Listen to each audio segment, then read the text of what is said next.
Welcome students, class 4 fifth की English प्रयास workbook में वर्कशीट नंबर 51 का इसमें हल करने वाले हैं। यहाँ सीखेंगे read the passage below the answer following questions. पहले अपने को इस पैसेज को अच्छे से पढ़ना है और समझना है, उसके बाद में क्वेश्चंस के आंसर देने हैं। यहाँ पर देखिए आपको एक बहुत बड़ा हाथी और एक छोटा सा चूहा नजर आ रहा है। तो इन दोनों के बारे में ये पैसेज है, पढ़ेंगे। देखिए, long long ago A group of rats lived happily in a forest. बहुत समय पहले एक चूहों का झुंड या चूहों का ग्रुप खुशी से हैप्पीली इन ए फॉरेस्ट, खुशी से जंगल में रहता था। वन डे, एक दिन, a hard of elephant pass through that area in search of water. एक दिन हाथियों का जो समूह था वो पानी की तलाश में जंगल में आया। Many homes of rat were destroyed under their feet.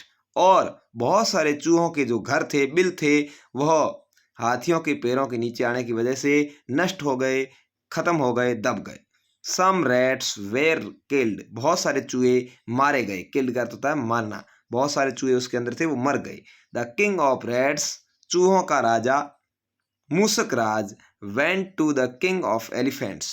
जो चूहों का राजा था मूसक राज, चूहों के राजा का नाम क्या है? मूसक राज है। Went to the king of elephants, हाथियों के राजा के पास गया। गजराज, हाथियों के राजा का नाम था गजराज। ध्यान रखिएगा, चूहों के राजा है उसका नाम मूसक राज है, चूहों का किंग, और हाथियों का, एलिफेंट्स का किंग है वो गजराज है। And requested him to take his herd through another route of the pound. और उसने निवेदन किया, रिक्वेस्ट की, प्रार्थना की कि आप तालाब की तरफ किसी दूसरे रास्ते से जाएं जिससे कि हमारे घर नष्ट नहीं हो। तो इस तरह से ये जो इसके बारे में है। अब आपको क्वेश्चंस के आंसर देने हैं। Answer the following questions. अच्छे से आप देख करके लिख सकते हैं, आराम से आपको समझ में भी आ गया होगा। What was the name of the king of rats.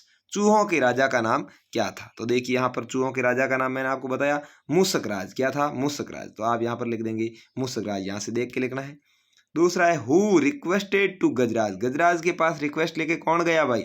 मूसक राज गया है। तो मूसक राज रिक्वेस्टेड टू गजराज, मूसक राज है वो गजराज के पास प्रार्थना करने गया, निवेदन करने गया। Who names were destroyed.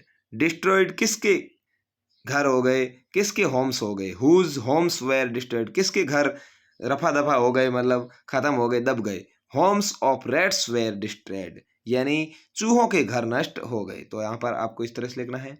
What is a group of elephants killed. Elephants का ग्रुप था, उसकी वजह से क्या हो गया? हैरिड। ठीक है, हैरिड यानी उसके जो घर थे वो नष्ट हो गए। How did Gajraj requested respond to Moosak Raj request. Moosak Raj की रिक्वेस्ट का गजराज ने कैसे उत्तर दिया? वाट डू यू थिंक, आप विचार करके लिखिए। तो अकॉर्डिंग टू मी, मेरे अनुसार, Gajraj accepted the request and change his routes. Gajraj ने उस बात को, चूहों के राजा की बात को मान लिया, मूसक राज की बात को मान लिया और चेंज दिस रूट, यानी अपना रास्ता बदल दिया, दूसरे रास्ते से जाने लग गए। क्यों? क्योंकि उन्होंने निवेदन किया था। यदि वो अच्छे से निवेदन कर रहे हैं तो उसकी बात उन्होंने जरूर मानी होगी। इस तरह से अपने विचार है। तो जिसने हाथी को देखा है वो जरूर वीडियो को लाइक करेंगे, और जिन्होंने चूहे को देखा है वो अपने एक एक दोस्त तक जरूर वीडियो को शेयर करेंगे। Thank you.